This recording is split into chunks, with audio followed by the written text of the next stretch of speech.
Let me tell you just a little about the man you're going to see. James is a native of Houston, Texas, a little town you may have heard of down I-45. James is an entrepreneur and a hot sauce freak.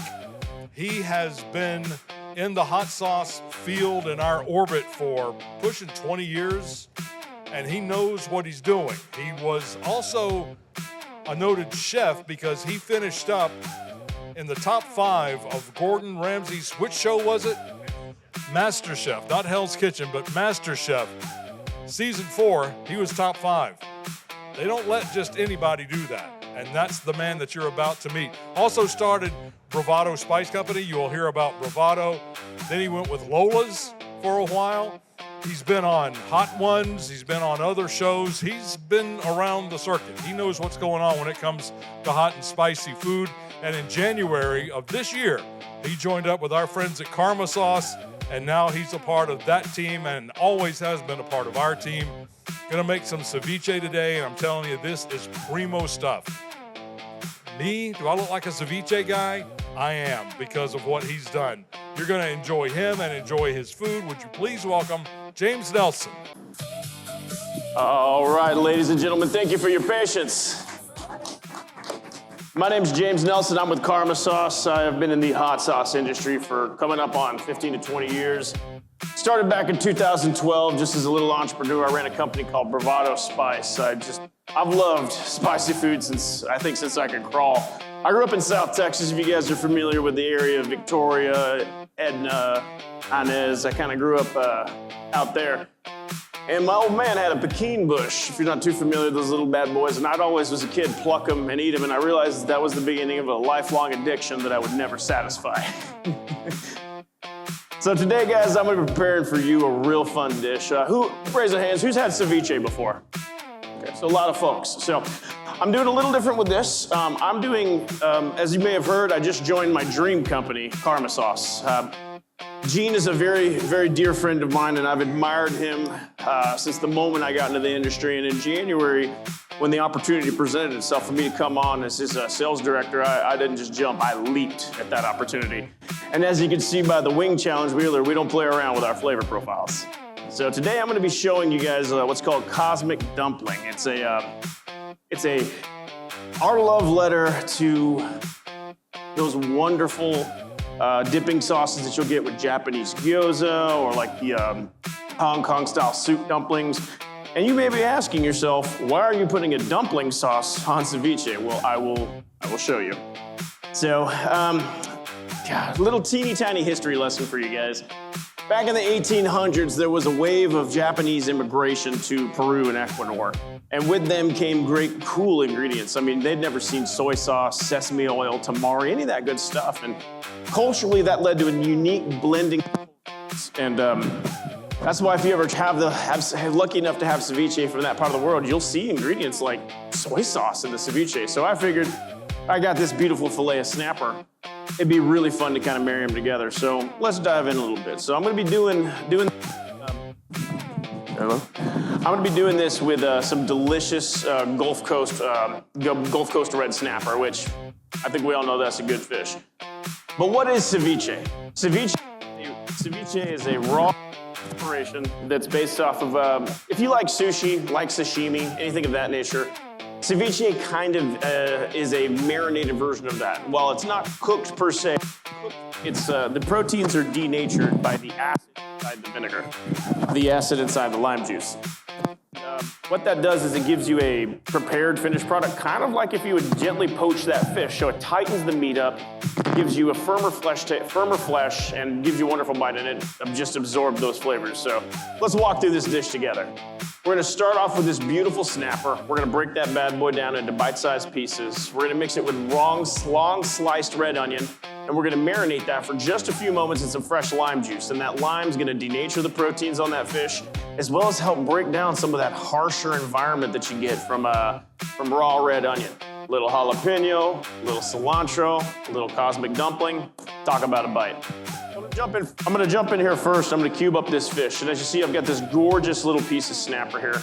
And you can make ceviche with any fish. You don't like snapper? Cool, do tuna. You don't like tuna? All right. You can even do a cheaper fish like tilapia. I've seen it with catfish. I don't recommend it, but I've seen it. So what we are going for is tiny, small, bite-sized cubes. You're not wanting big hunks of fish. And you gotta keep in mind, we're relying on the lime juice here to cook this fish. So smaller, more surface area for that fish to get to, the better. So think just, I'll show you guys exactly what I mean.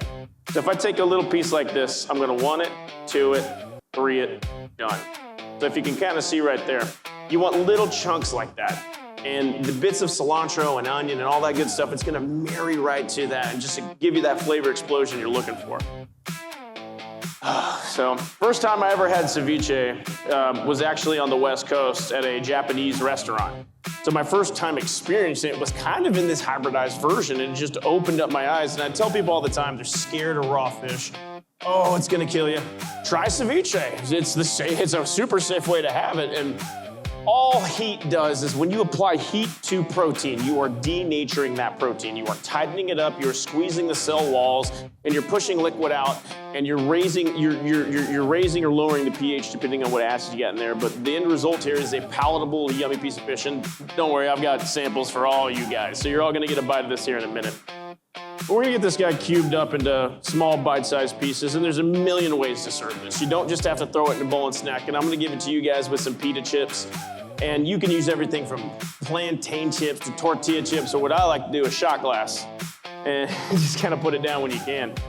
But I'm gonna get this cubed up for you real here. And a good rule of thumb is a 6-ounce piece of fish. You really only need the juice of about 3-4 limes to do that. Now, just like pizza, just like pasta, just like chili, there's a million and one recipes. So this is not the can-all be-all. This is just one of my favorite ways to do it. And to talk a little bit about Karma sauce, one of the main reasons why I truly love what we do at Karma is we are unapologetically flavor first. And when we made Cosmic Dumpling, which is just, I gotta be straight, I'm up here shilling my favorite product. It's the one that I love the most because it taps umami, salty, savory, sweet, sour. It's that United Nations of flavor that I was talking about earlier.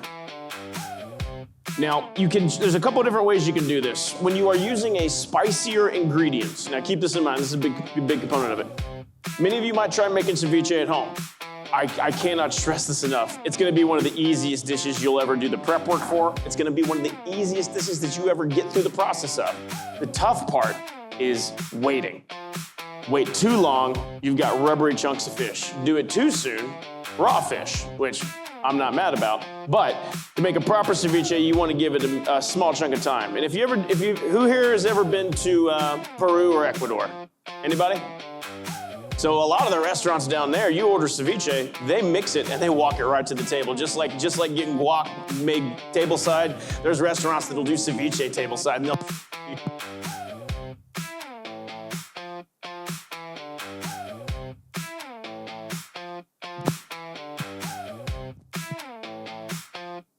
Hello? Yeah.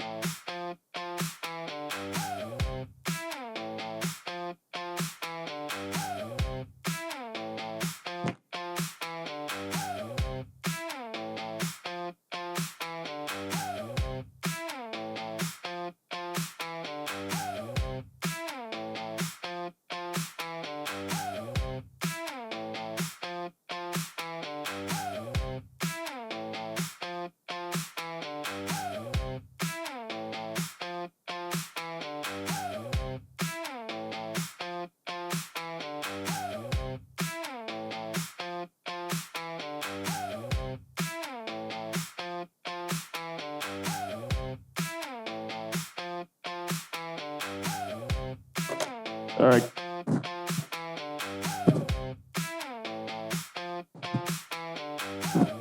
All right. Is that better? All right, you guys can hear me now. Good. All right, somebody get slicing the onion. Now, I'm not just cutting an onion in half for the sake of it. We're gonna do a slightly different preparation that you would normally see. The reason why I'm gonna cut this in half is I want long strips. I want bigger pieces of onion. If you can kind of see here, You don't want teeny tiny hunks of onion. You're wanting to get a little bit bigger for the sole reason when the lime hits that, we're gonna start pulling out some of the glutamic acid in there. It's gonna increase that umami on the palate. And the whole point of ceviche is savor. Easy peasy chop, chunk that out a piece, get it on the side, and just bam, bam, bam, bam, bam, bam, bam, bam, bam, bam, bam. Nothing too crazy. I feel like I believe in all you guys. I'm confident you can handle the onion part of this application.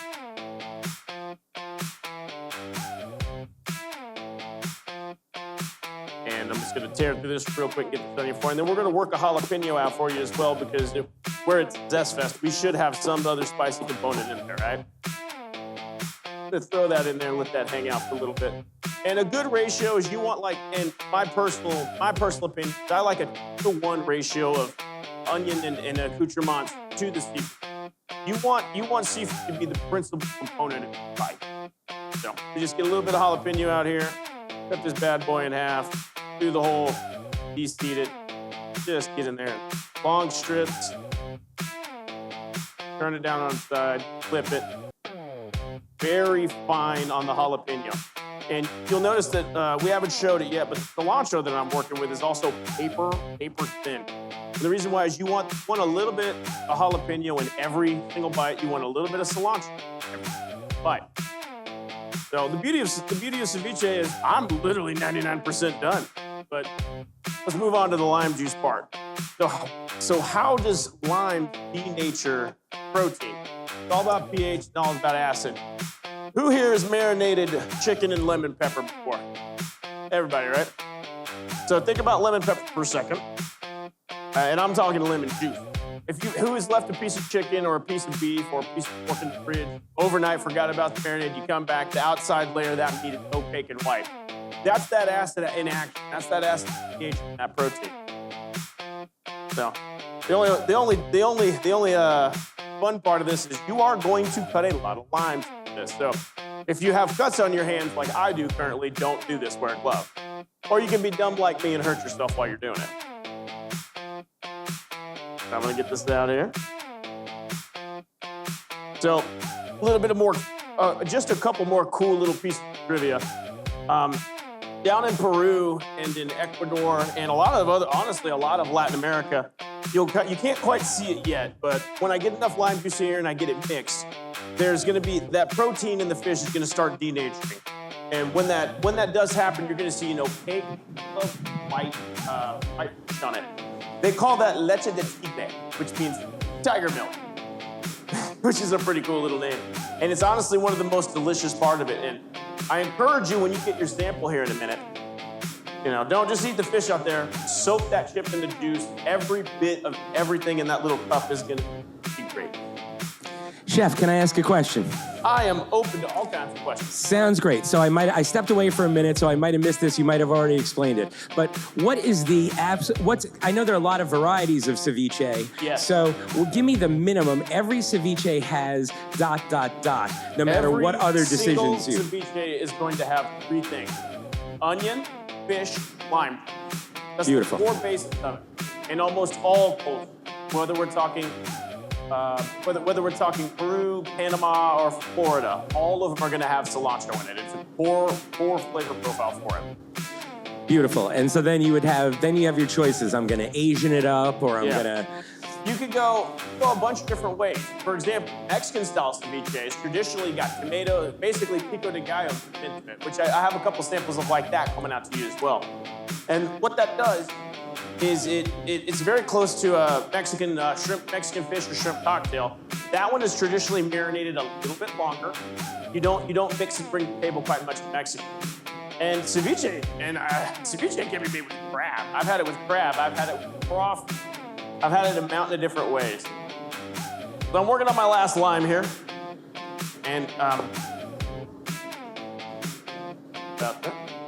last lime. And if you can see in the bowl.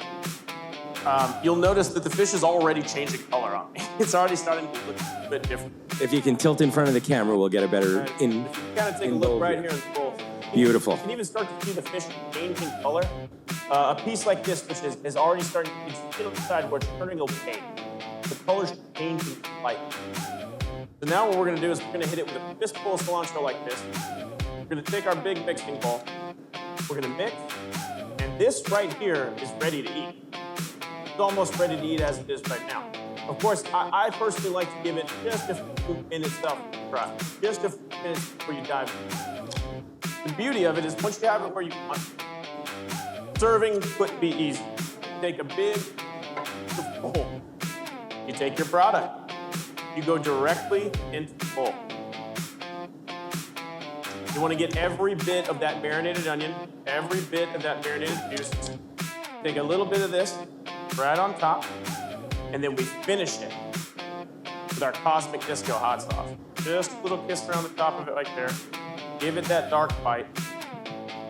And ladies and gentlemen, that's Cosmic Disco. That's Cosmic Ceviche. Beautiful. Way to go. Thank you. You can see, you can even see if I should have held on to a piece of fish beforehand to show you, but it looks like gently steamed fish. So I'm gonna have some samples brought out here for you guys in just a second, but in the meantime, I'd love to take some questions if anybody has little questions about seafood, ceviche, or food preparation. Well, I got a question. What do you got? Well, since you're from Karma Sauces, Yeah. I know you've picked your Cosmic Disco for this one and you've Asianed it up a little bit. But do you want to give me your top 3 out of your sauce lineup of what you would do for maybe a more Latin one, or tell me how you would rank so your top 3. So if you want to take this in a more Caribbean flavor profile, come try our Ghost Island hot sauce. That's loaded up with curry, mustard, habaneros, fresh lime, and that's going to brighten it up there. If you're wanting to make one that will make all of your friends and family suspicious of you because of how much pain you bring them, throw a little bit of ashes on there. Which, hey, honestly, I would try a bite. Another phenomenal one that I think is a good way to go is we have a really amazing Scotch bonnet sauce called Carnival. It's got a little heavy on the lime, heavy on the pepper. That will also work very well in the exact same application. Another really, really good winner is, I don't know if Gene can hear me. I'm sorry if I send anyone over your way, Gene, but we just came out with a brand new product called Mesa Roja. And Mesa Roja is a pineapple and smoked chili sauce. I find that it takes a beautiful Southwest flavor profile, which of course the Southwest is the first place you think of when you think of raw fish, right, everybody? But it's a really fun way to do it. And traditionally, I don't have any here, but you would traditionally have ceviche with a little bit of cold beer. So, yes, sir. I fell in love with cooking at a very young age for a very silly reason. My mother was a terrible cook. She was very famous of, burning beans and not being able to do a whole lot, but I grew up with a very Southern father, a very good man, and he taught me the love of grilling steak and making barbecue. And from a young age, the first time I had a medium rare steak, I was blown away. I was like, well, this is what I'm gonna spend the next 40 years of my life trying to replicate. And it became a lifelong passion. It led me down an interesting career path. I did not start in the culinary world. I started in a rock and roll band out of the hotel, playing music and hooting and hollering with all the boys on stage over the years. You get older, you want to explore other passions, and I got a wild hair up my rear to start a food company, but I didn't know what that meant. I didn't know what kind of food company to do, but the thing that I always came back to was that pecan bush when I was a kid, and eating those little berries, eating those little... feeling insane as a 10-year-old and running around my house. It triggered something in me that became a lifelong obsession that I could never extinguish. I got a rare opportunity when I was 27 years old. In Houston, they were casting for MasterChef. And me and my wife sat down and talked about it. And I had a great career. I was working for Apple. I was a business manager. I managed all of the Houston market, sold iPhones, iPads, all that good stuff. And they called me, and I came out and I grilled them a steak, and they said, hey, we want you on the show. And I had to sit there and think long, hard about it because it was a 4-month commitment. I had to quit my job, closed out my 401k, pulled all my money out of savings, gave it to my wife, said, pay the bills for 4 months, I'm gonna go try it. Most terrifying thing I've ever done in my life. And boy, am I glad I did it, because it opened up a world for me that I didn't know was possible. It helped me get my company up and running and meet amazing people. The first thing I did when I got back was I came to Zest Fest. This was the first thing that I did in 2013, the first event I ever did. I came up here, I met Eddie, I met all these wonderful people here, and it triggered something in me. I was like, this isn't a career choice, this is my life. this is who I am, and I fell in love with it. I've tried to transfer that passion to every single person I've ever met because I had a family member always tell me there's two people in the world. There's two types of people in the world. There's two people who eat to live, and there's two people who live to eat. I live to eat, and I'm all about great food. And you know, as the years gone by, I ran Bravado for 10 years, had an amazing time. But you know, like all things in life, things burn out and new flames begin. And I'm just so unbelievably lucky that I got to connect with Gene because I think I'm truly selling my favorite products that I've ever made, and I get an opportunity to hang out with all you wonderful. Well, guys, that is just about everything I've got. We've got our samples over here, so if you guys want to make your way over here to the cevicheria, we've got some phenomenal red snapper ceviche made with our cosmic dumpling sauce to try out. Thank you for your time. My name is James Nelson. Come see the Karma Sauce booth. Fantastic. How about a big hand again, everybody, for James Nelson from Karma Sauce. He's amazing. Thank you, James, so much. Thank you, guys.